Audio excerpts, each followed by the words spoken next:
Sir ನಮಸ್ಕಾರ. ನಮಸ್ಕಾರ. ನಮ್ಮ ಹೆಸರು ಕದ್ರಪ್ಪ ಸಿಡ್ಲೈನ್ ಕೋಟೆ ಅಂತ. ಸರ್, ಹಿರಿಯೂರು ಸಾರ್ವಜನಿಕ ಆಸ್ಪತ್ರೆಯಲ್ಲಿ ಏನು ಮೊಬೈಲ್ ಕಳ್ತನ ಆಗಿದೆ. ಇವರು ಒಬ್ಬ ಪೇಷಂಟ್ ನ ನೋಡ್ಕೊಳ್ಳೋದಕ್ಕೆ ಅವತ್ತು ನೈಟ್ ಹೋಗಿ ಅವರ ಜೊತೆ ನೋಡ್ಕೊಂಡು ಅಲ್ಲೇ ಮಲಗಿರ್ತಾರೆ. ಆ ಮಲಗಿರೋಂತ ಸಂದರ್ಭದಲ್ಲಿ ಮೊಬೈಲು ಮತ್ತೆ ಅವ್ರ ಜೇಬಲ್ಲಿ ಇರ್ತಕ್ಕಂಥ ಕೆಲವು ಐಟಮ್ಗಳನ್ನ ಕಳ್ತನ ಮಾಡಿರ್ತಕ್ಕಂಥದ್ದು CCTVಗಳಲ್ಲಿ ನೀವು ನೋಡಿದಿರಾ, ವೈರಲ್ ಆಗಿದೆ ಅದು ವಿಡಿಯೋ. ಈಗ ಆ ವ್ಯಕ್ತಿನೇ ನೇರವಾಗಿ ಸಿಕ್ಕಿದ್ದಾರೆ, ಕಳ್ಕೊಂಡಿರ್ತಕ್ಕಂಥ ವ್ಯಕ್ತಿ. ಅವ್ರನ್ನ ಮಾತಾಡ್ಸೋಣ ಬನ್ನಿ ವೀಕ್ಷಕರೇ.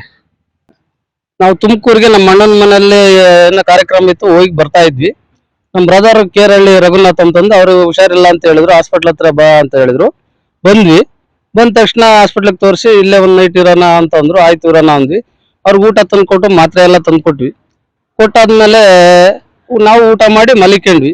ಮಲಿಕೊಂಡು ಒಂದು 12 ಗಂಟೆ 20 ನಿಮಿಷಕ್ಕೆ ನಮ್ಗೆ ಎಚ್ಚರಿಕೆ ಆಯ್ತು. ಎಚ್ಚರಿಕೆ ಆದ ತಕ್ಷಣ ನೋಡಿದ್ರೆ ಮೊಬೈಲ್ ಜೇಬಲ್ಲಿ ಇರಲಿಲ್ಲ. ಅಲ್ಲಿ 3ನೇ ಬೆಡ್ನಾಗ ಒಬ್ರು ಮಲಿಕೊಂಡಿದ್ರು. ಅವ್ರ ಮೇಲೆ ಡೌಟ್ ಇತ್ತು. ಅವ್ರನ್ನ ಹೋಗಿ ಚೆಕ್ ಮಾಡಿದಾಗ ಒಂದು ಕವರ್ ಅಲ್ಲಿ ಇಟ್ಕೊಂಡಿದ್ದು ಅವ್ರ ತಲೆದಿನಲ್ಲಿ ಇತ್ತು.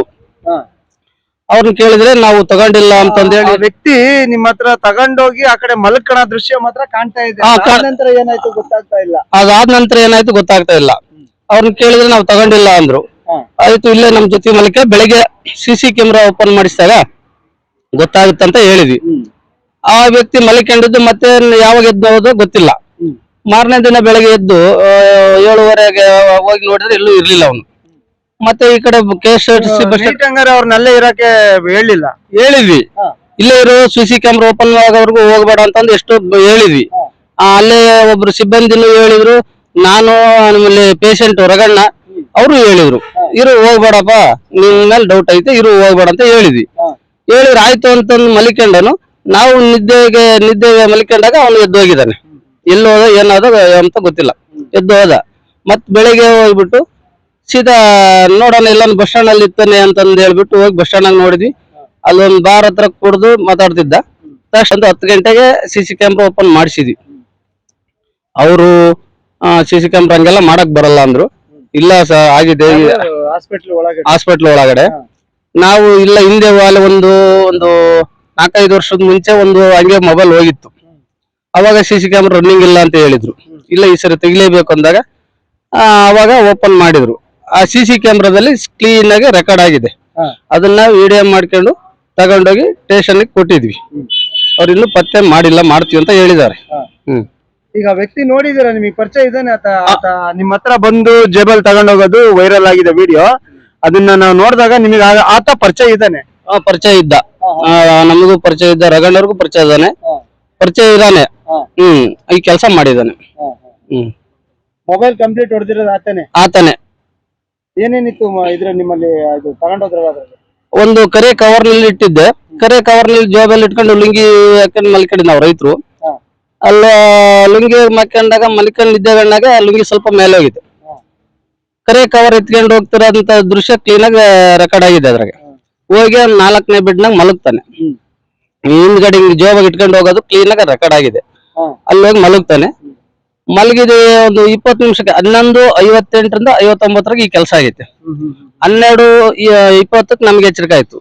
ಹೋಗಿ ಅವನ್ ತಲೆ ಹತ್ರ ನೋಡಿದಾಗ ಕರೆ ಕವರ್ ನಲ್ಲಿ ನಂದೊಂದು ಸ್ಕೂಟಿ ಬೀಗ, ಆಮೇಲಿಂದ ATM ಕಾರ್ಡ್ ಒಳಗೆ 500 ರೂಪಾಯಿ ದುಡ್ಡಿತ್ತು. ಅದೆಲ್ಲ ವಸ್ತು ಇದೆ. ಮೊಬೈಲ್ ಮಾತ್ರ ಇಲ್ಲ. ಕೇಳಿದ್ರೆ ನಾನು ನಂತನು ಇಂತನು ನನ್ಗೆ ಗೊತ್ತೇ ಇಲ್ಲ, ನಾನು ತಗೊಂಡಿಲ್ಲ, ಮತ್ತೆ ಇದೇಂಗ್ ಬಂತು ಅಂತ ಕೇಳಿದ್ರೆ ನನಗೆ ಗೊತ್ತಿಲ್ಲ ಅಂತ ಅಂದು ಸಬೂಬ್ ಹೇಳ್ದ. ಅದನ್ನೇ ಬೆಳಿಗ್ಗೆ ಸ್ಟೇಷನ್ ಹತ್ರ ಹೇಳಿದಾಗ ಅವ್ರೇ ಅಂತ ಹೆಂಗ್ ಕನ್ಫರ್ಮ್ ಹೇಳಕ್ ಆಗತ್ತಪ್ಪ, CC ಕ್ಯಾಮ್ರಾ ಓಪನ್ ಮಾಡಿಸು ಅಂತ ಹೇಳಿದ್ರು. ಓಪನ್ ಮಾಡಿಸಿದಾಗ ಕ್ಲಿಯರಿಟಿ ಗೊತ್ತಾಗಿದೆ. ಇಷ್ಟ ಆಗಿದೆ. ಯಾರು ಮೊಬೈಲ್ ತಗೊಂಡು ಇರ್ತಕ್ಕಂಥದ್ದು ವ್ಯಕ್ತಿ ಇಲ್ಲ ಬಂದೇ ಇಲ್ಲ. ಸಿಕ್ಕೇ ಇಲ್ಲ. ಹೌದು ಸರ್. ಹೆಸರು ಆತಂದ ಏನಾದ್ರು? ಆತನ ಹೆಸರು ಓಂಕಾರಪ್ಪ ಅಂತ ಹೇಳಿ, ರಂಗಾಪುರ. ನಮಗೆ ಗೊತ್ತಿರೋ ಸುಮಾರು ವರ್ಷದಿಂದ ಈ ಕೆಲಸ ಮಾಡಿದ್ದಾರೆ. ಎಷ್ಟು ಒಳ್ಳೆ ತೊಂದರೆ ಆಗಿದೆ. 18,000 ರೂಪಾಯಿ ಮೊಬೈಲು. ಈಗ ಅದು ಹೋದಾಗಿಂದ ನಮ್ ಬ್ರದರ್, ನಾವು ಅಲ್ಲಿ ನಮ್ಮ ಅಣ್ಣಂದು ಏನೋ, ನಮ್ಮ ಅಣ್ಣನ ತುಮಕೂರಲ್ಲಿ ನಮ್ಮ ಅಣ್ಣಾರು ಇದಾರೆ, ಅವ್ರ ಕಾರ್ಯಕ್ರಮ ಮುಗಿಸ್ಕೊಂಡ್ ಬಂದ್ವಿ. ಅಲ್ಲಿಂದ ಬಂದ್ಮೇಲೆ ಸ್ವಿಚ್ ಆಫ್ ಆಗೈತಿ ಮೊಬೈಲ್. ಏನ್ ಕೇಳ್ಕೊಂತೀರ? ದಯವಿಟ್ಟು ಅರ್ಜೆಂಟ್ ಅವನ್ನ ಹುಡುಕಿ ಮೊಬೈಲ್ ನಮಗೆ ಕೊಡಿಸ್ಕೊಟ್ರೆ ಅವರಿಗೆ ಧನ್ಯವಾದಗಳು ಹೇಳ್ತೀವಿ.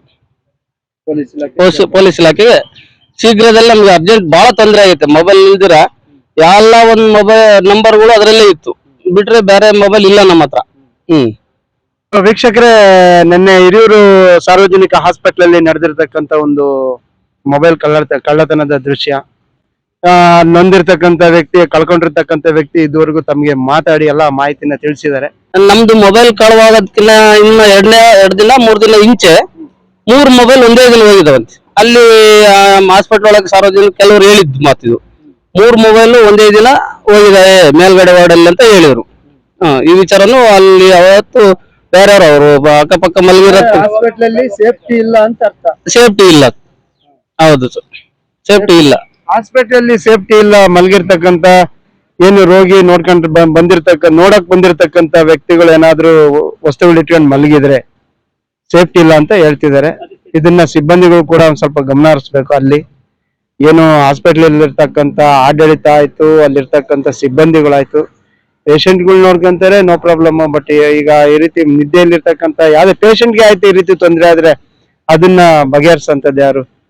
ಅದಕ್ಕೆ ವೀಕ್ಷಕರೇ, ಆದಷ್ಟು ಬೇಗ ಅವ್ರಿಗೂ ಕೂಡ ಕಳವಾಗಿರ್ತಕ್ಕಂಥ ವ್ಯಕ್ತಿಗೆ ನ್ಯಾಯ ದೊರಕಲಿ.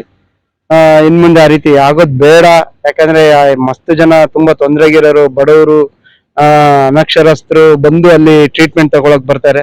ಯಾರಿಗೂ ಆ ರೀತಿ ತೊಂದರೆ ಆಗೋದ್ ಬೇಡ ಅಂತ ನಮ್ಮ ಕರ್ನಾಟಕ ಮೀಡಿಯಾ ನ್ಯೂಸ್ ವತಿಯಿಂದ ಕೇಳ್ಕೊಂತೀನಿ. ವೀಕ್ಷಕರೇ ನಮಸ್ಕಾರ. ಸರ್ಕಲ್ ಇನ್ಸ್ಪೆಕ್ಟರ್ ಹಾಗೂ ಅವರ ತಂಡ ಹಾಗೂ ರಂಗೇನಹಳ್ಳಿ ಮಂಜುನಾಥ್ ಅಂತ ಹೇಳಿ ಅವರು ನಮಗೆ ತುಂಬಾ ಗೊತ್ತಿರೋರು. ಇವರೆಲ್ಲರೂ ಸೇರಿ ನನ್ನ ಮೊಬೈಲ್ ಪತ್ತೆ ಹಚ್ಚಿ ನನಗೆ ತಲುಪಿಸಿರುತ್ತಾರೆ. ನಗರ ಠಾಣೆಯ ಎಲ್ಲ ಸಿಬ್ಬಂದಿ ವರ್ಗದವರಿಗೂ ನಾನು ತುಂಬ ಹೃದಯದ ಧನ್ಯವಾದಗಳನ್ನು ಹೇಳುವುದಕ್ಕೆ ಬಯಸುತ್ತೇನೆ. ಜೈ ಭೀಮ್, ಜೈ ಸಂವಿಧಾನ.